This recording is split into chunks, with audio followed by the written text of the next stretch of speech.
5월 17일 어장 미디어 방송을 시작하겠습니다. 오늘은 두 분을 모시고 장애인 관련 소식을 전해보는 시간을 가지려고 하는데요. 아주 어렵게 모신 분들입니다. 너무 바쁘셔서 시간 내기 어려우셨는데 오늘 모시게 돼서 영광이고 너무 감사드립니다.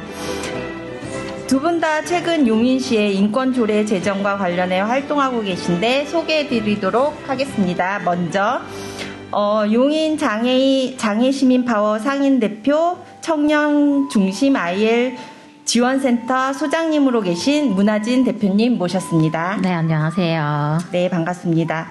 또 다올림 인권센터 대표, 또 용인시 장애인 인권영화제 집행위원장을 맡고 계신 황성환 대표님 모셨습니다. 네, 안녕하세요. 네, 어서 오십시오.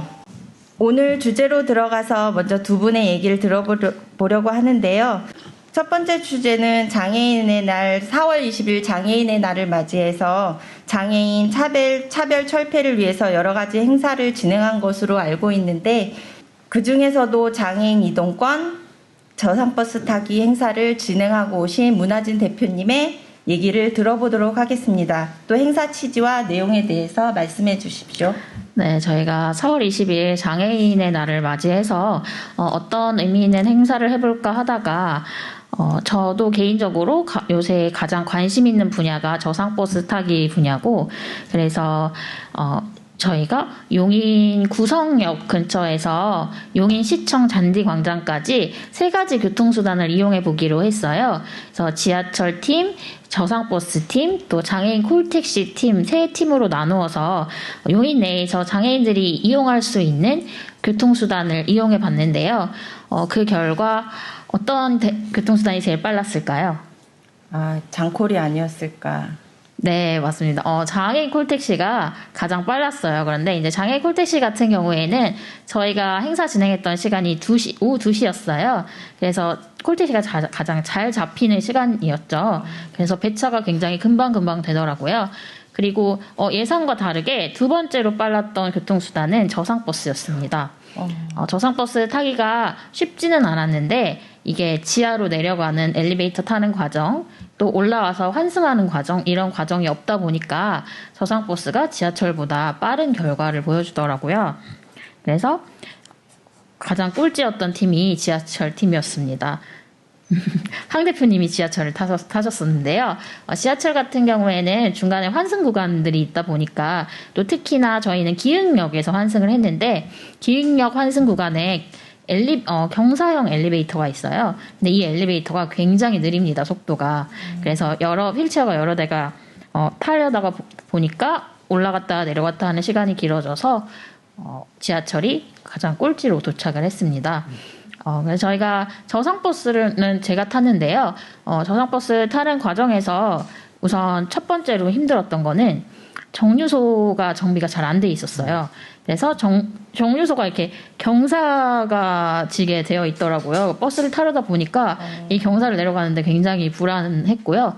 우선 버스 기사님이 휠체어를 인지 못해서 결국에는 동행했던 비장애인 활동가 분이 버스를 잡아서 휠체어가 타니까 버스를 다시 대주세요라고 해서 버스를 다시 대는 과정에서 시간이 조금씩 지체되더라고요. 그러다 보니까 내부에 타고 계신 분들도 좀 지친 기색을 보인 분들이 계셨고요.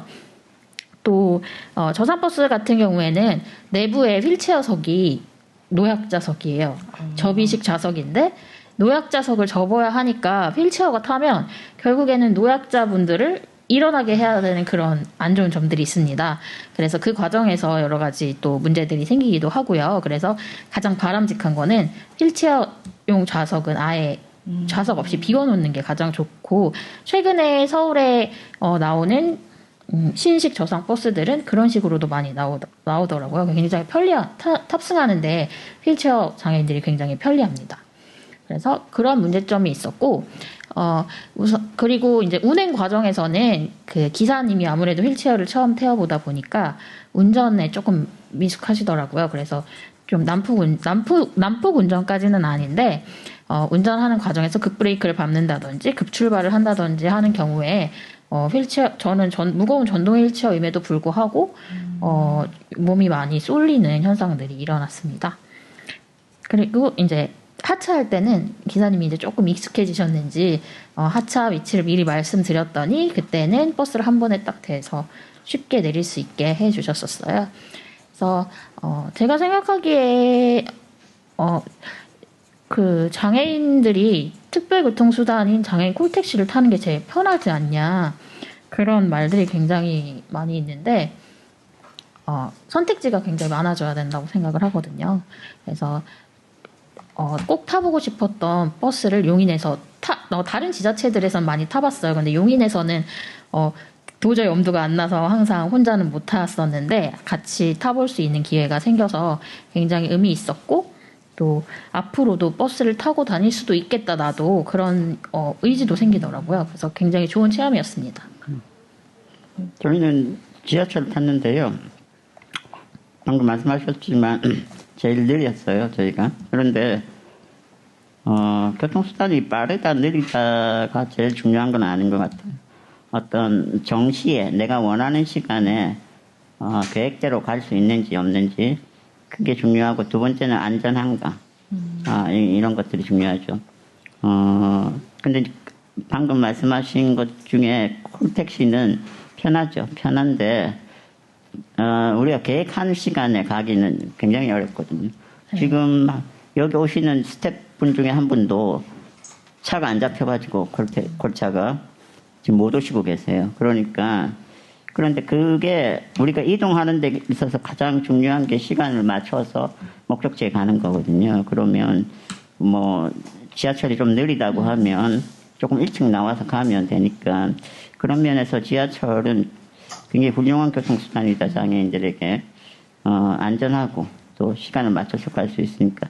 다만 이제 모든 구간이 지하철을 다 커버하는 게 아니기 때문에 지금 말씀하신 저상버스 같은 부분이 꼭 도입이 돼야 되겠죠. 그래서 지하철이 커버할 수 있는 영역, 커버하지 못하는 곳에는 저상버스 같은 것들이 있어야 되는 것이고, 두 번째는 지하철이 환승을 한다거나 갈아탈 때 실제로 많이 걷게 되죠. 많이 걷고 이동이 많은 수밖에 없는데, 근데 그거는 장애인의 문제만은 아닌 것 같아요. 지하철이란 수단 자체가 장애인이든 비장애인이든 많이 이동을 해야 될 수밖에 없는 구조라서 그게 특별히 장애인만의 문제는 아니다. 그럼에도 불구하고 지하철은 꽤 유용한 수단이다. 이런 생각이 들어요. 그러면 다른 시나 지자체에 비해서 용인시의 그 저상버스 도입 현황이나 뭐 앞으로 어떻게 그걸 저한테 얼굴을 보시고 말하지 마세요. 죄송합니다. 제가 말씀드릴게요. 서울시 같은 경우에는 지금 거의 약 60% 정도? 전체 시내 마을버스는 제외하고 전체 시내버스의 한 60% 정도를 저상버스로 도입을 하고 있고요. 또 저상버스 균등 배차제라고 해서 저상버스만 막 몰려오다가 일반 버스가 막 몰려오다가 이런 식이 아니라 저상버스와 일반 버스가 균등하게 배차되는 그런 시스템을 적용을 하고 있어요. 네, 이제 용인시 같은 경우에는 정확히 제가 아주 정확하게는 모르겠지만 약 10%를 못 넘기고 있는 걸로 알고 있어요. 도입률이. 그래서 버스를 타고 싶어도 내가 가려는 곳에 저상버스가 닿지 않기 때문에 탈 수 없는 그런 상황들이 있고요. 또 대부분 용인시 같은 경우에는 도농복합지역이기 때문에 그 처인구 구석구석은 마을버스가 대부분 다 다녀요. 근데 아직까지 마을버스는 저상버스가 전혀 없기 때문에 휠체어를 이용하시는 분들인데 특히나 처인구 구석구석에 사시는 분들은 특별교통수단밖에 이용할 수 없는 상황이라서 굉장히 힘든 이동권 보장을 전혀 받지 못하고 있죠. 이와 관련해서 그 장애인의 날 용인시장님 면담도 하셨다고 제가 알고 있는데 네. 혹시 뭐 받은 답이나 앞으로 뭐 어떻게 해주시겠다 하는 말씀이 있으셨는지 궁금합니다요. 우선 장애인들이 어떤 걸 원하는지 가장 궁금해하시고 많이 생각하고 계시는데 시장님 입장에서는 어쨌든 시장을 장으로서는 행정을 운영하는데 효율성이 가장 중요하기 때문에 효율성에 대한 이야기를 하셨어요. 그래서 장애인분들이 장애인 콜택시 특별교통수단을 이용하는 것이 효율적이고 훨씬 더 편하지 않냐. 그렇다 보면 저상버스는 늘리는데 예산적으로 한계가 있지만 특별교통수단 같은 경우에는 차를 한두 대 하다못해 10대 늘렸을 때 그 효율성이 굉장히 좋지 않느냐라는 말씀을 하셨어요. 그 말도 이제 맞아요, 사실. 편리하게 이동하려면 특별교통수단이 가장 편리하기는 한데, 이제 장애인 이동권을 이야기하는 게, 장애인들도, 분리해서 특별교통수단, 특별, 이런 말을 붙일 것이 아니라, 대중 속에서 하나의 대중으로 사회생활을 할 수 있게 좀 함께 할 수 있는 수단들이 많아졌으면 좋겠다. 그리고 장애인들에게도 특별교통수단만이 아니라 이렇게 특별교통수단만 생각을 하고 있으면 내가 어디에 가고자 할 때 이 교통수단이 아니면 절대 갈 수 없는 상황들이 생길 수 있잖아요. 그래서 최대한 선택지를 많이 늘려주는 게 가장 좋은 것 같다. 그래서 특별교통수단을 이용할 수 없을 때는 지하철도 탈 수 있고 또 우리 집이 지하철역과 굉장히 멀다면 우리 집 앞을 지나가는 저상버스를 탈 수도 있는 그런 다양한 선택지들을 만드는 게 중요하다고 말씀을 드렸고 그런 취지에 대해서는 어느 정도 공감을 하셨어요. 근데 이제 어쨌든 행정이라는 게 항상 가장 중요한 건 예산이 부족하기 때문에 한정된 예산 안에서 어떤 수단들이 가장 좋을지에 대해서 생각을 하시는 것 같았고 그럼에도 불구하고 저상버스는 계속해서 늘려갔으면 좋겠다라고 말씀을 드렸습니다. 네. 앞으로 좀 더 장애인들이 일반인과 함께 더불어서 이동하고 활동할 수 있는 그런 사회가 되기를, 그게 교통수단에서 제일 먼저 출발점이 아닐까 생각하거든요. 학교를 가던 백화점을 가던 공원을 가던 꼭 내 차가 아니어도 다 이동해서 활동할 수 있는 그런 날을 한번 기대해 보겠습니다. 그러면 혹시 또 더 하실 말씀이? 말씀 잘해주셨으니까 요 딱딱 소리 좀 내지 말아주시고 네. 나중에 편집하는 사람 엄청 애먹습니다. 이거 그리고 이제 결국은 인식의 문제다 그런 생각이 들고요. 다 좋은 의도를 가지고 시장님도 하신 말씀이고 또 행정을 하시려고 하시겠죠. 그러나 이제 그게 인식의 차이가 있으니까 우리하고 조금 생각의 차이가 있었다라는 게 좀 확인됐고, 그렇게 확인된 것만으로도 성과가 있었다 생각하고요. 서로의 생각을 확인할 수 있었으니 이제 생각을 좁히는 일만 남았다 이런 생각이 드네요. 그래서 그런 과정이 좀 지난하겠지만 해야 할 일이죠.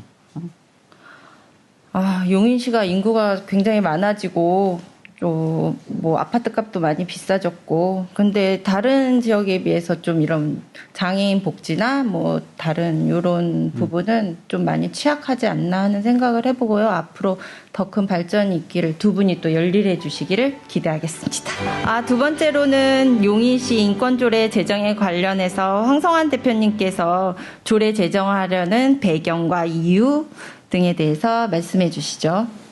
네, 인권을 보장하고 차별을 금지하기 위한 것에 배경이나 이유가 있을 수 없습니다. 모든 국가나 사회가 당연히 해야 될 일이고요. 나가야 될 방향이라고 생각하는데요. 그게 잘 안 되니까 좀 애를 먹고 있는데 2011년에 이미 국가인권위원회에서 인권보장 및 증진에 관한 조례 표준안을 만들었고요.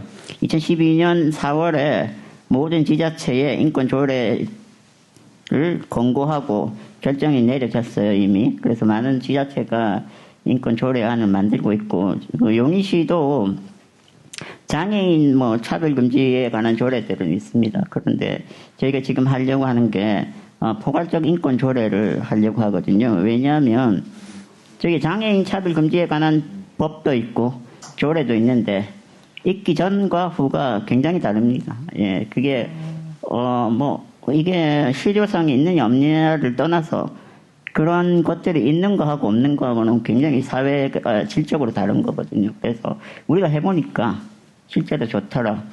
실제로 차별을 금지하고 사는데 도움이 되더라. 이런 차원에서 그러면 우리 외에 다른 소수자들에게도 이 혜택이 가야 되겠다 하는 게 한 측면이 있고요. 두 번째는 우리가 장애인이지만 장애로 인해서만 차별받는 게 아니거든요. 다른 영역에서 우리가 장애인이지만 여성이기도 하고 또 가난하기 수도 있고 외모가 안 좋을 수도 있고 또 뭐 여러 가지 뭐 차별받을 수 있는 요소들은 많아요. 그래서 그런 포괄적 인권 조례가 제정이 되어야만 이런 부분에 대한 차별을 막을 수 있는 시발점이 될 수 있다. 이런 차원에서 저희가 제정을 하려고 하고요. 2018년 11월에 용인시에서 백근기 시장님이 취임하신 이후에 이 공약사항이었거든요. 인권조례 제정이.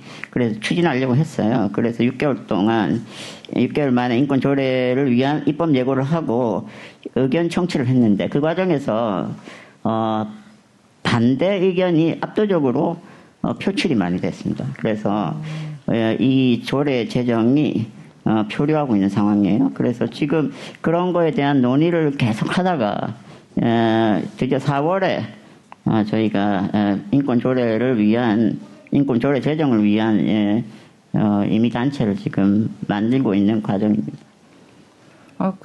그 중에서 조례 제정에 가장 반대를 많이 하는 단체나 뭐 그런 부분. 특정해서 말할 수는 없고요. 사실은 왜냐하면 예를 들어서 뭐 특정한 종교 단체가 반대를 한다 이런 것도 그게 과대 대표될 수 있었거든요. 그 단체의 모든 사람들이 반대하는 게 아니라 반대하는 특정인의 목소리가 컸다 이렇게 보고요. 그래서 오히려 반대하는 사람들에게 설득할 수 있는 이야기들도 찬성하지만 목소리를 안 냈던 사람들의 목소리들을 좀 끌어오는 게 더 중요하지 않을까 그런 생각이 듭니다. 재밌게 하려고 했는데 너무 재미가 없네요. 아니, 이 주제 자체가 재밌을래야 재밌을 수가. 사회자 탓 아닙니까? 좀 재밌게 좀 해보세요. 아니, 저는 이 얘기를 듣고 든 생각이 뭐냐면, 일단 저도 여기 와서 이 내용을 처음 접했는데 이게 홍보의 문제도 있지 않을까 하는 생각을 굉장히 많이 했거든요. 이제 사람들이 듣고 알아야 이런 게 있구나. 내가 좀 이렇게 변해야겠다. 이런 인식의 시작부터 출발하는 건데 여기 안에서만 아시는 분만 알고 계시고 아직 외부에는 홍보나 뭐 이런 게 안 되고 있으니까 저는 그게 여기 와서 굉장히 그게 좀 안타깝더라고요. 그래서 좀 이런 홍보 방안이나 좀 이걸 어떻게 학생들이나 일반인들한테 비장애인들한테 알릴 것인가 하는 문제도 같이 고민이 되어야 되겠다라는 생각이 들었고요. 그리고 이거 인권조례 때문에 개신교 교회나 뭐 단체에서 폭탄 문자 굉장히 많이 받으신다고 들었는데 혹시 그 중에 정말 이 문자는 정말 너무하다 하는 그런 내용이 있으면 한번 말씀해 주시죠. 그거는 뭐 지난 2018년에 그런 과정들이 있었죠. 네네. 지금은 이제 시작하는 단계니까 지금 뭐 그런 과정이 많지는 않고 2018년에 많았다고 해요. 그런데 그것도 과다대표가 된 것 같습니다. 대부분 또 제가 만나서 물어보면 그렇게 반대하시는 분이 썩 많지는 않아요. 그런데 이제 그 목소리를 내시는 분들이 좀 과다대표돼서 좀 그분들이 좀 열심히 하시니까. 그리고 그 과정에서 좀 되게 인권 조례에 대해서 굉장히 와전된 이야기들이 많은 게 제가 그래서 그때 입법 예고됐던 그 인권 조례를 전문을 읽어봤어요. 근데 그 일부 반대하시는 분들이 가장 거슬려 하는 성소수자라든지 그런 문구가 전혀 없어요. 그러니까 포괄적 차별금지 그분들이 반대하시는 포괄적 차별금지법에는 이러한 이유로 차별하면 안 된다라고 예시가 열거가 되어 있어요. 근데 그 안에는 왜 물론 성소수자도 포함되어 있고, 근데 용인시에서 그때 반대했었던 입법 예고안에는 그런 열거 규정이 전혀 없어요. 그냥 일반적으로 인간은 차별받지 않아야 하고 인권은 보장되어야 한다 정도의 규정이지 그런 게 전혀 없어서 도대체 왜 반대를 한 건지를 잘 모르겠더라고요, 저는. 그런 거 아닐까요? 일반적인 모든 사람들 속에 성소수자도 포함되는 거 아니냐. 그런 문제겠죠. 그래서 당연히 포함되죠. 그런데, 제가 드리고 싶은 말씀은 그런 거죠. 이 말을 했다가 이제 드디어 문자 폭탄이 올지도 모르겠는데요. 성소수자에 대해서 찬반을 이야기할 수 있죠. 인권조례나 차별금지법이 그것 자체를 막는 건 아니거든요. 자기 의견을 표명하는 것 자체를 막는 게 아니에요. 다만 이제 반대할 수도 있죠. 그러나 이미 존재하고 있고 존재할 수 있고 그런 분들에 대해서 차별하거나 배제하지 말자. 그런 취지거든요. 그럼 그분들을 차별하고 배제함으로써 이루어질 수 있는 것이 뭐가 있느냐. 그 부분에 대한 의견 차이가 있는 거죠. 그래서 우리가 이루어야 되는 것이 아무리 값질지라도 타인에 대한 차별과 배제를 통해서 이루어야 된다면 그것은 아니다. 그런 생각이 듭니다. 누구나 일상에서 차별을 받을 수 있다고 생각해요. 뭐 내가 남성이라고 차별을 받지 않는다는 보장은 전혀 없고. 많이 받고 있습니다. 그 과정에서 우리가 요새 교차 차별이라고 많이 얘기하잖아요. 내가 어느 부분에서는 소수자일 수도 있지만 또 어느 부분에서는 소수자가 아닐 수도 있거든요. 그러니까 누구나 내가 소수자가 될 수 있는 부분들이 있다는 걸 좀 생각했으면 좋겠어요. 그렇고 또 일상에서 저희가 또 이 차별금지법과 더불어서 그냥 은연중에 왜 장애인을 뭐 비하하는 말이나 이런 것들이 좀 많아서 그런 교육이나 좀 스스로 조심하는 그런 것도 필요하지 않나 하는데 제가 보니까 저도 은근히 한 번씩 그런 말을 많이 쓰더라고요. 되게 반성했는데 이렇게 너는 왜 꿀먹은 벙어리냐 뭐 이런 말들 이런 것도 사실 차별적인 언어라고 볼 수 있죠. 그것도 또 요새 눈먼 돈 많다고 비자금 그 눈먼 돈 이런 말도 사실 써서는 안 되는 말 조심해야 되는 말들이었고 또 놀라웠던 건 지랄한다 이런 말이 또 이게 장애인을 비하하고 그렇다고. 우리가 써서는 안 되는 말이라고 또 알게 돼서 저 역시 개인적으로 갈 길이 멀구나. 같이 함께 이렇게 생활하고 있지만 저도 너무 많이 부족하고 또 반성을 많이 이번 방송을 준비하면서 하게 되는 시간이었던 것 같습니다. 또 준비를 많이 하셨네요. 공부 많이 했습니다. 호주 복지에 대해서도 공부했어요. 저희도 장애인들끼리 모이면 그런 말씀 하시는 분들 계세요. 계속 병신 이런 얘기를 쓰면서 병신들끼리 모여서 왜 병신이란 말도 못 쓰냐. 그런 말 하시는 분들이 있거든요. 근데 그 모습들을 다른 비장애인들이 봤을 때 받아들이는 걸 생각해보면 전 굉장히 무섭더라고요. 그래서 장애인들 스스로도 좀 알맞은 언어를 사용할 필요가 있다라고 생각을 해요. 요즘 특히 이제 문제가 많이 되고 있는 것 같은데요. 그런데 우리 사회가 또 너무 민감한 것 같기도 해요. 그런 언어에 대해서. 어떤 맥락 속에서는 그런 것들이 가지는 특별한 의미들이 있거든요.